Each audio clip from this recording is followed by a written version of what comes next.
Bismillah ve salatu ve selamu ala Resulillah ve ala alihi ve sahbihi ve men vala. Valid ibn Abdülmelik'ninki zamanı Hicriye 86 yıldan 96 yıllık bolgan 10 yıl jaryanida ölüp ketken en meşhurlardan Utbet ibn Abdüsselemi diyen sahabe. Bu sahabe şu Valid ibn Abdülmelik'ninki zamanında ölüp ketken. İsmi Atala eken. Peygamberimizin huzuru kelgen vaqtida ismi nima bo'lsa Atala desa, sen ismin Utbe bo'lsin deb o'zgartib qo'ygan. Peygamber sallallohu alayhi vasallam'daki bir adetlerden yakımsız isimlerini güzel isimlerine özgürtülen bir adetler vardı. İkincisi Miqdam ibn Ma'd Yakrib. Bu zat mı özellikle Yemenlik sahabe. Bu kişi Velid ibn Abdülmelik'nin zamanında ölüp ketken. Bu kişinin İslam koşkan töhflerde de 40 tek hadisine Peygamber sallallahu aleyhi ve sellem rivayet kılıp ümmet yetkizgen. Ondan da başka Abdullah ibn Busrul Mardini. Bu zat mı şu Velid ibn Abdülmelik'ninki zamanında ölüp ketken. Bu kişinin hem de töhflerden Muaviye ibn Ebu Süfyan bilen mesela Osman ibn Affan'daki devirde Kıbrıs'ta uruş katnaşkan. Kıbrıs hazırki Yunanistan'daki Kıbrıs orada. Peygamber sallallahu aleyhi ve sellem bu bala bir esre yaşaydı degandek bu adam 100 yaşır bilip ketken. Hem de Abdullah ibn Abi Avfa bu kişi sahabe. Mesela Peygamber sallallahu aleyhi ve sellem bilen Xaybar gazeti keyin bütün umum uruşlarga katnaşkan. Peygamber sallallahu aleyhi ve sellem ölüp ketişlik Medine'de yaşap ahir Kufa'da yani Irak'ta şu yerde tuğan, şu yerde makan tuğan hem de. Hem de cennet kılıçının sayesi aslında dep şu cihad hareketke teşvik kılgan hadisini şu sahabe rivayet kılgan. Sahabımı ahir ömürde köz ama olap kılıp Kufa'da hazır kılmış. Irak'nınki Kufa şehrinde ölüp ketken. Yani meşhurlardan Ebul Aliye Rufay ibn Mihran dediğim bir kişi. Özü tabi'in. Bu nayet işencilik adam bulup nayet köp hadislerini rivayet kılgan muhaddis. Bu adam cahiliyette yaşagan. Lekin Peygamber sallallahu aleyhi ve sellem ölüp ketip iş kişilikdeki Müslüman bolgan. Şunun için bu adam ne? Tabi'in deyimiz Resulullah'ın kömü geçken. Bu adam mesela nurgun sahabelerden cümleden Ebu Bakır Siddiq, Ömer ibn Hattab, Ali ibn Abu Talib, Abdullah ibn Abbas, Savban qatarlıq sahabelerden rivayet kılgan. Bu adam yani bir alaydı ki şu Türkistan şehirlerinde Xavarizm şehrinde tunji qıtım azan etkan bir Müslüman bir rehber bu adam. Özünayet Kur'an'ı ayet köp öğrengen, köp okuyduğan hadis ilmida şu öz devirdeki muhaddislerden. En işencilik tabiinde bir rivayet kılgan bu adamdı. Ondan başka meşhurlardı Cabir ibn Zeyd.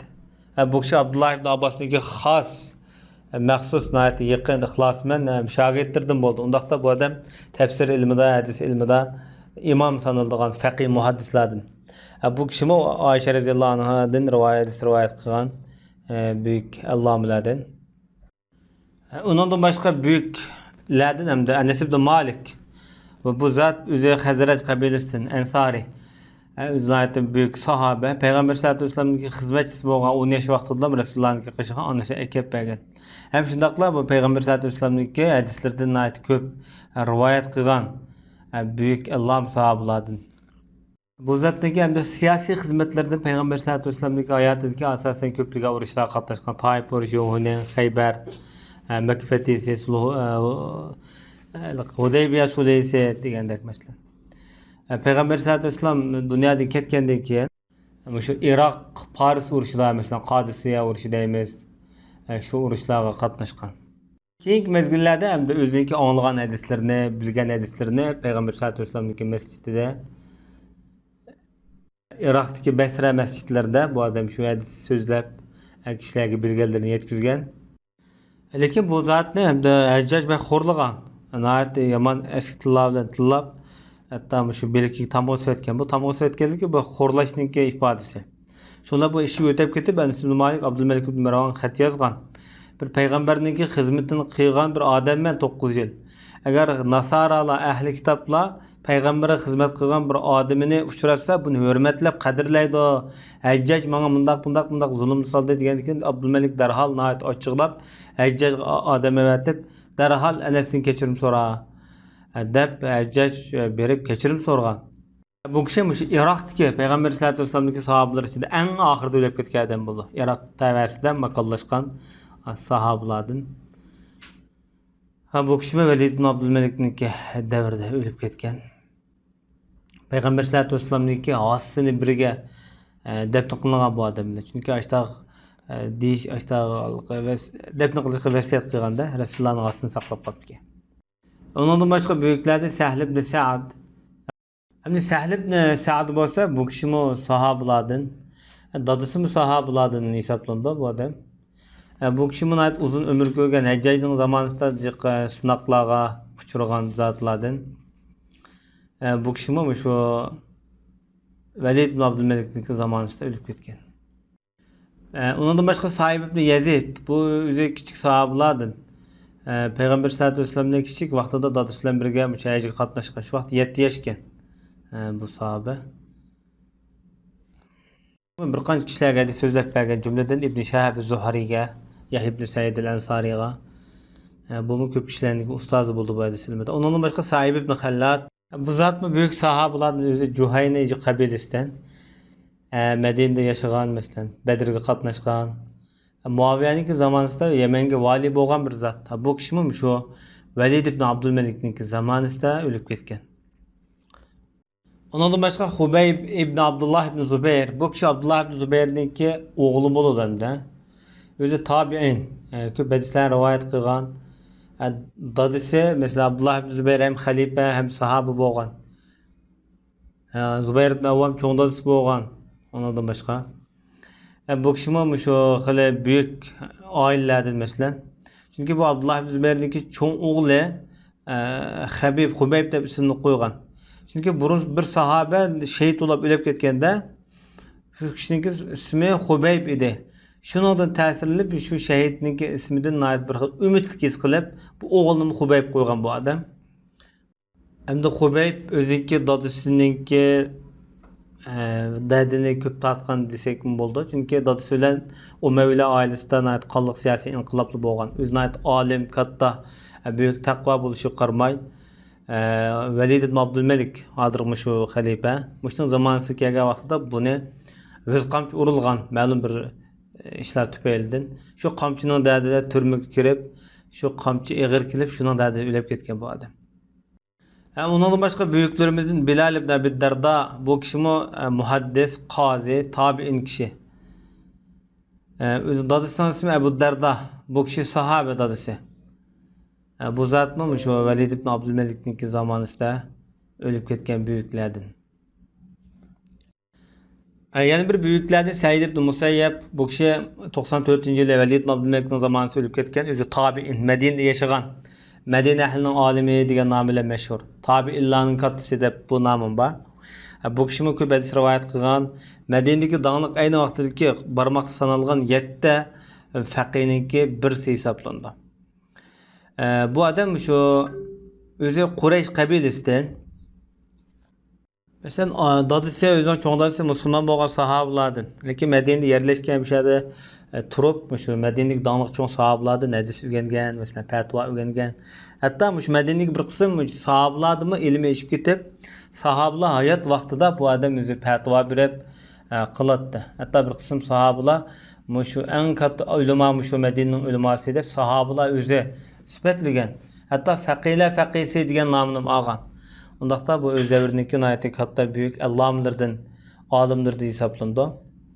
Onun üstüne bu adam nayeti çüşte bir işkimin nayeti usta. Bu kişi onun üstüne nayeti şu sahablar içinde en köp hadis rivayet kılan Ebu Hureyre'ninki küyoğlu buludu, kızını ağan. Bu kişininki bu ilimlik bulup yetilişi de mi Ebu Hureyre'den boğan da kutbacılık, atanlık münasebet mi buna kişiye tesir gösterken. Ebu Selimet ibn Abdurrahman bu cennetle işaret berilgan 10 sahabının birisi bo'lgan Abdurrahman ibn Avf'ninki o'g'li bo'ldi, o'zi tabi'in, ko'p hadislarni rivoyat qilgan. Said ibn Musayyibga o'xshash Madinadagi 7 faqihninki birisi. Bu bir davrdosh o'tgan mashhurlar. Bu kishi ham o'sha zamonda dunyodan ayrilgan. Undan boshqa Abu Bakr ibn Abdurrahman. Abu Bakr ibn Abdurrahman degan kishimi mushtavid o'lib ketgan. Bu kishimi o'z Quraysh qabilasidan bo'lgan kişi bulup bu kişi tabi'in hesaplandı. Şu Medine'deki 7 faqihninki birisi yana şu Said ibn Musayyib, Abu Salime, Abu Bakr ibn Abdurrahman müşular. Bu kişi nihayet ibadetdeki çığlığı mustahkamligi tasvirlanib Quraysh rohibi degan sifatga ega bo'lgan. Bu kishi o'zi muhaddis bo'lish bilan birga faqih, olim, sehi, ishonchli ko'p hadislarni rivoyat qilgan, ilm qo'shgan topilari shu. Endi Said ibn Jubayr o'zi mufassir, tafsirshunos, qori, hafiz yani hadis ilmida mashhur voyaga yetgan, ham shahid kishi. O'zi taqvo olim bo'lib, tabiin. Mesela Abdullah ibn Abbas'ınki şagird bo'ldi. Abdullah ibn Ömer, Ayşe hanımızdan ko'p ilmlarni o'rgangan, Kupida yashagan. Shu Kupida hamda ilm o'qitish bilan shug'ullangan. Payg'ambarimizniki ilmlarni shu yerda o'qitish bilan. O'z davriniki katta mutlaq mujtahidlardan hisoblanadi. Ammo bu zatni Hajjaj ibn Yusuf Saqafi o'ltirib yotgan. Nimishqa degan vaqtida Hajjaj ibn Yusuf Saqafi emas, Umayyi jamoatiga umumiylik qarshi chiqqan bu odam. Umayyilarniki hokimiyatini e'tirof qilgan unmagan.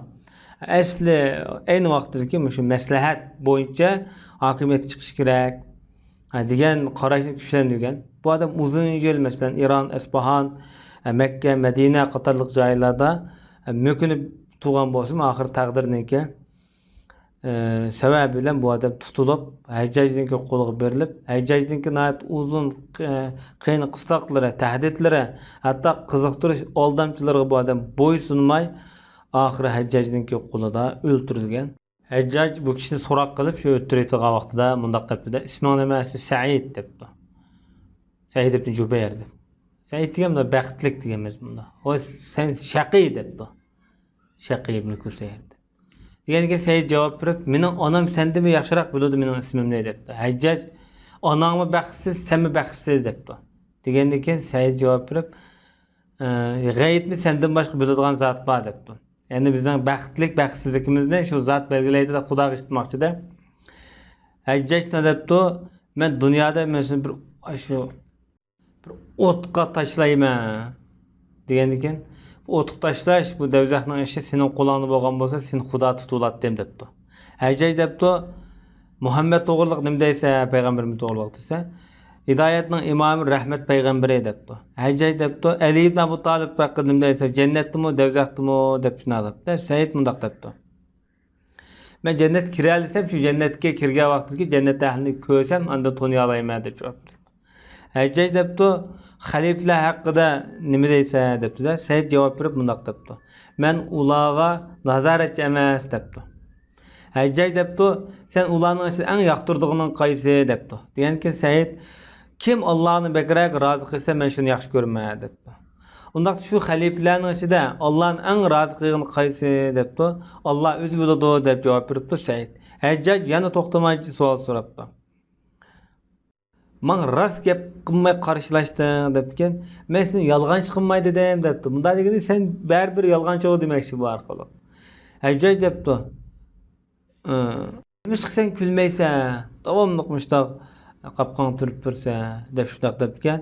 Said mundaq debdi: "Laydan yaratilgan bir maxluq tutsak, bu layniga akin bir o't yayilgan bo'lsa, davzaxga kirish ehtimoli bor bir inson tutsa qandami kulgil bo'lsin, qalb huzurlansin" deb shundoq debdi.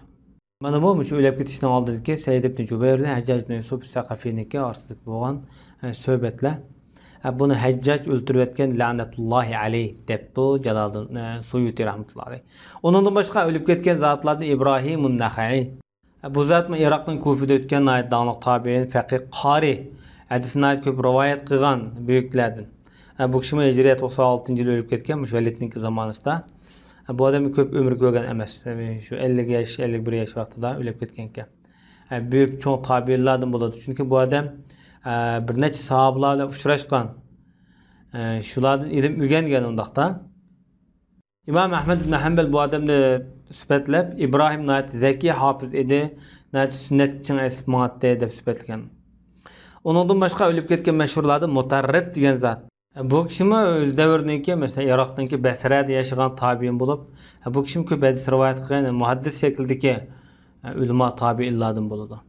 Bu zotmi shu Valid ibn Abdulmalikning zamonasida